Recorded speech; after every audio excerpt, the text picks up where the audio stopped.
देखिए, अत्यंत दुर्भाग्यपूर्ण है कि जिस तरह नीतीश कुमार जी ने कहा कि सवेरे मेरे को पता चला कि मैंने क्या बोला था कल, अब तो ये स्थिति हो गई है कि माननीय मुख्यमंत्री जी का मेडिकल चेकअप कराना चाहिए।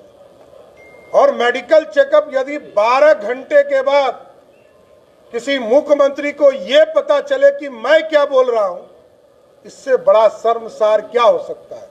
रोज जो चर्चा आम है कि नीतीश जी नाम भूल जाते हैं, विधायकों को नहीं पहचानते हैं, अपने मंत्रियों को नहीं पहचान रहे हैं, इस तरह की आम चर्चा रोज होती है। लेकिन पिछले 14-15 दिनों में हमने जो अनुभव किया व्यवस्था से जुड़े हुए पदाधिकारी या जो लोग भी कई तरह के इंटरलोकेटर रहे हैं, तो ये पता चल रहा है कि नीतीश जी की शायद मानसिक स्थिति ऐसी नहीं है जहां पर कि वो राज्य को चलाने के लिए पूरी तरह से स्वस्थ हो।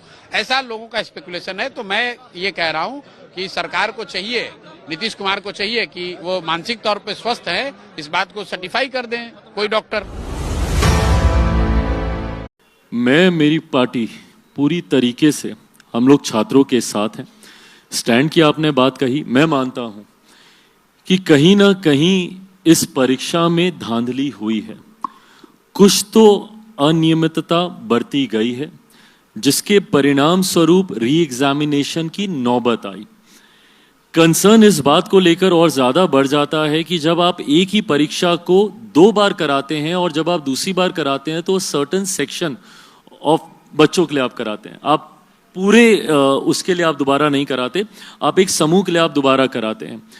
और ये उस सेंटर का री एग्जामिनेशन था जिस सेंटर को बाद में 22 सेंटर में बाइफर्केट किया गया और सारे बच्चों को अलग अलग बैठा के, अगर इसको मैं सामान्य परिस्थिति में मानूं तो लगभग 22 सेंटर्स में इसका मतलब गड़बड़ी हुई थी।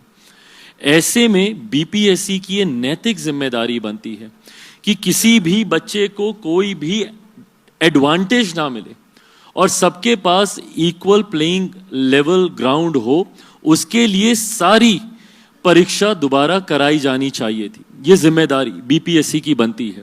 चिराग पासवान ने बिहार के बच्चों का सपोर्ट किया है, इसके लिए उनका स्वागत किया जाना चाहिए।